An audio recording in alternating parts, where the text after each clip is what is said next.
little bit jungle.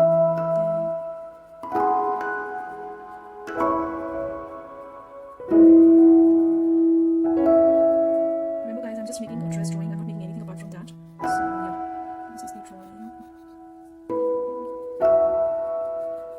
Okay, so here we are. This is a kind of rough sketch that I have made for the dress, and we can go into detail later on down the road. So I'm just going to go and beginning with the shading and sketching. So first of all, I'm going to use a pencil that is the 2 edge, and we're going to the highlights for the dress. So I'm using the 2 edge, and I'm going to shade onto the top. Okay, so here's the curve. So I'm going to shade. This is the lighter area. Then these are all the wrinkles of the clothes. Like you can go into this detail and can make it lighter, and then shade only those areas which are darker, which are away from the light, which are in the shadow area, and leaving the other areas which needs to be light. Don't shade on those areas, because otherwise then you need to go into that and erase all those areas later on. So it's better to keep this thing in mind in the very beginning itself, so that later on you don't need to erase so much. So that's why I'm just shading only those areas where it's darker, where all the wrinkles is there. Apart from that, I'm leaving the other areas like that only. So that's the thing guys, like you can also follow the same thing so that you don't need to erase later on. And yeah, so this is the curve. Now I just go into over here, and these are some wrinkles of the clothes that I need to make to depict my dress.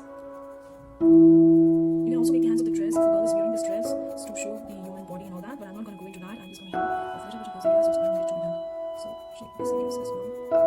And now I'm going to go over this area where the darkest in there. I will going to shade only those areas. I leave all the areas like that only, and I'm using it very lightly so that if anytime I want to remove it, I can go and erase it. So I don't need to go into those things now itself. This is the curve. This itself is a curve. And the curve is there. And the curve is there. So I'm covering all the curves, guys. You can see very well over here how I'm doing it, and you can also replicate it according to your reference image and all that. So this area also needs to be dark. So yeah, here we are. Now I'm going to take my blending stump, and I'm going to shade all the areas so that all the shaded areas get even out.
you.